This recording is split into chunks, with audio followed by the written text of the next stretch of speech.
Asia অঞ্চল, সেটার কি অবস্থা? সেখানে একটার পর একটা রোমাঞ্চ আমরা দেখতে পাচ্ছি। এশিয়ার বিশ্বকাপ বাছাই পর্বে আরো 4টা রাউন্ড বাকি আছে, রাইট?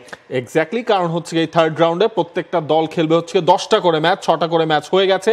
সেখানে সবাইকে অবাক করে দিয়ে এই লাস্ট রাউন্ডে ইন্দোনেশিয়া তারা সৌদি আরবকে হারিয়ে দিয়েছে। ইটস এ বিগ রেজাল্ট ইন্দোনেশিয়ার জন্য, এবং সেটার কারণে ইন্দোনেশিয়া ইনফ্যাক্ট আপনি হিসাব করেন তারা হচ্ছে অস্ট্রেলিয়ার সাথে তারা ড্র করেছিল। সারপ্রাইজ প্যাকেজ আসলে ইন্দোনেশিয়াকে বলতে হবে। উজবেকিস্তান তারাও আসলে চমক দেখাচ্ছে।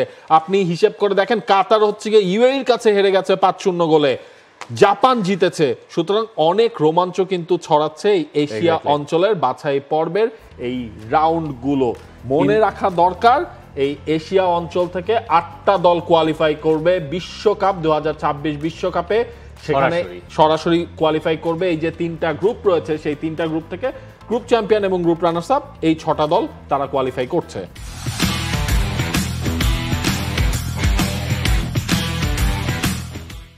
দেখুন, ইন্দোনেশিয়ার জয়টাই এই সপ্তাহের সবচেয়ে বড় টকিং পয়েন্ট। জাপানকে একটা টাফ টাইম দিয়েছিল চায়না, কিন্তু তারপরে জাপান সেখান থেকে উতরে গেছে। চীনের যা অবস্থা সেটা নিয়েও আমাদের আসলে কথা হবে। আমরা একটু পয়েন্ট টেবিলটা যদি অল্প করে দেখে নিই, সেখানে আমরা বোধহয় আপনাদেরকে আরো সহজ করে ব্যাপারটা বোঝাতে পারবো। মোট 3টা group, group A, B, C.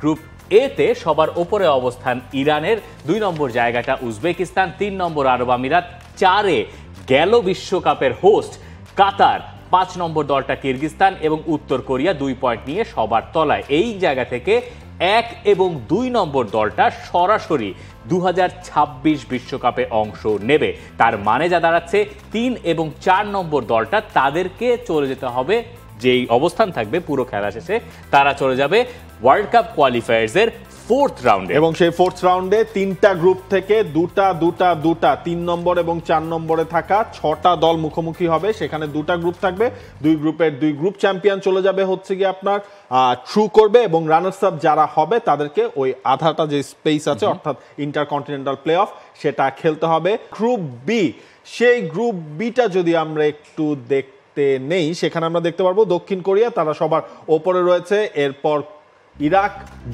Jordan কিন্তু সবাইকে কিন্তু সারপ্রাইজ করছে অন্তত এই গ্রুপ থেকে। ওমান রয়েছে পয়েন্ট টেবিলের 4 নম্বরে, কুয়েত 4 পয়েন্ট নিয়ে 5-এ, আর ফিলিস্তিনের পয়েন্ট 3। এই ফিলিস্তিন ছিল বাংলাদেশের গ্রুপে যখন তারা বিশ্বকাপ বাছাই পর্বের 2য় রাউন্ডে মুখোমুখি হয়েছিল। কিন্তু সবচেয়ে ইন্টারেস্টিং পয়েন্ট হচ্ছে পয়েন্ট টেবিল হচ্ছে গ্রুপ সি এর। গ্রুপ সি এর অবস্থান দেখে নিলে সবার ওপরের জায়গাটায় জাপান, 2 নম্বর দলটা অস্ট্রেলিয়া, 3 নম্বরে ইন্দোনেশিয়া যারা এইবারের সারপ্রাইজ প্যাকেজ, সৌদি আরব রয়েছে 4-এ, 5-এ বাহরাইন, চীন। এবার আসলে আমরা কয়েকটা বিষয় নিয়ে কথা বলতে পারি। এক হচ্ছে ইন্দোনেশিয়ার অবস্থা দেখেন, তাদের পয়েন্ট 6, অস্ট্রেলিয়ার পয়েন্ট 7। ইন্দোনেশিয়া এখনও সরাসরি বিশ্বকাপে বাছাই করতে পারে। আর ইন্দোনেশিয়া হচ্ছে সেই দেশ যারা এশিয়া থেকে প্রথমবার বিশ্বকাপ খেলেছিল, তখন অবশ্য তাদের নাম ছিল ডাচ ইস্ট ইন্ডিজ। এখন ইন্দোনেশিয়ার এই সাফল্যের পেছনে রহস্যটা কি? রকেট সায়েন্স না। দেখেন, সেই জায়গায় হচ্ছে প্রবাসী ফুটবলারদের একটা বড় চাঙ্ক আমরা দেখছি ইন্দোনেশিয়া ন্যাশনাল টিমে এখন। তবে এই যে প্রবাসী ফুটবলাররা যে খেলছেন, তাও আপনি হিসাব করেন লাস্ট ম্যাচটা যেটা ইন্দোনেশিয়া সৌদি আরবকে হারালো, সেখানে কিন্তু তাদের ম্যাচ জয়ের নায়ক কিন্তু লোকাল ফুটবলার মার্সেলিনো। এক্স্যাক্টলি, মানে সে কিন্তু কোনো প্রবাসী ফুটবলার না।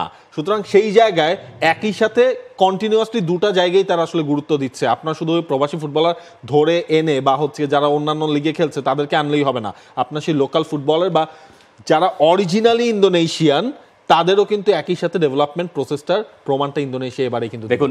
ইন্দোনেশিয়া জনসংখ্যার দিক থেকে পৃথিবীর সবচেয়ে বড় দেশগুলোর একটার ভেতরে হবে যদি আপনি হিসাব করেন, এবং তাদের ফুটবলিং কালচার বহু পুরনো।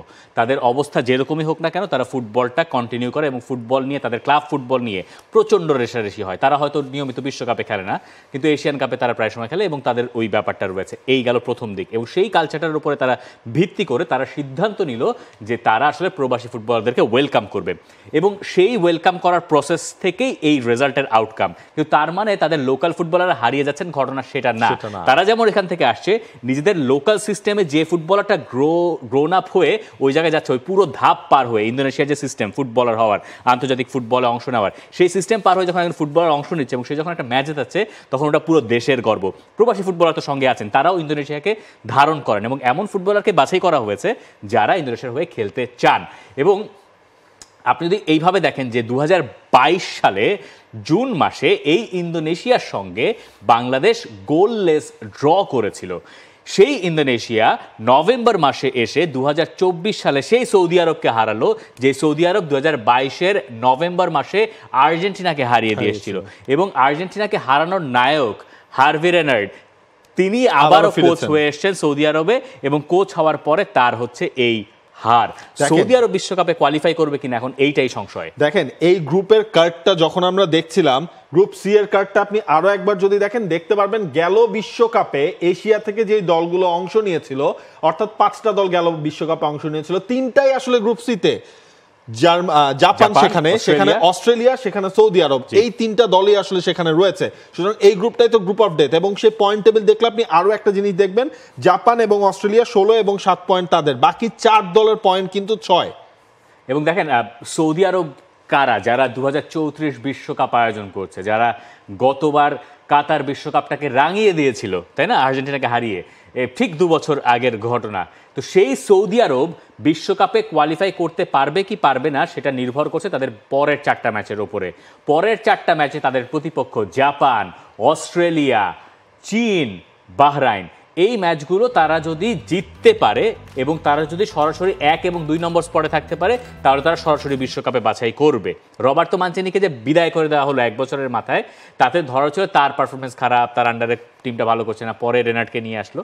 এখন দেখা যাক ওটা গোছাতে তারা পারে কিনা। আর যদি 1 আর 2 এর ভিতর সৌদি আরব না থাকতে পারে, তাহলে সৌদি আরবকে যেতে হবে 4th রাউন্ডে। এবং 4th রাউন্ড কিন্তু 4th রাউন্ডে যে 2টা গ্রুপ হচ্ছে, 3টা দলের, সেখানে শীর্ষ দল শুধুমাত্র বিশ্বকাপে যাচ্ছে।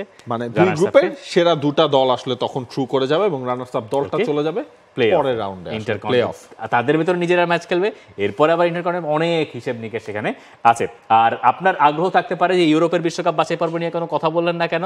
ডিসেম্বর মাসে ড্র আছে, সেই ড্রয়ের পরে আমরা পটগুলো জেনে যাব, তখন আমরা বুঝতে পারবো কি অবস্থা। 13 ডিসেম্বর ইউরোপের ড্র, ওখানে 12টা গ্রুপ হবে, 12টা গ্রুপের কিছু গ্রুপে থাকবে 5 দল, কিছু গ্রুপে থাকবে 4 দল। আপনি জানতে চাইতে পারেন ভাই আফ্রিকার কি অবস্থা? আফ্রিকার 1 সেট খেলা হয়ে গেছে, তারা আফ্রিকান কাপ অফ নেশনসের কোয়ালিফায়ার্সে ব্যস্ত ছিল, তাদের 24টা দল হয়ে গেছে 2025-এর জন্য, মানে আফ্রিকান কাপ অফ নেশনসের। আবারও আগামী বছর তাদের বিশ্বকাপ বাছাই পর্বের বাকি ম্যাচগুলো হবে এবং তারপরে আফ্রিকা থেকে আমরা সব দল পেয়ে যাব। And click on the bell icon. Follow us on Facebook and Instagram. Download T-Sports app to enjoy exciting games and highlights. Visit tsports.com.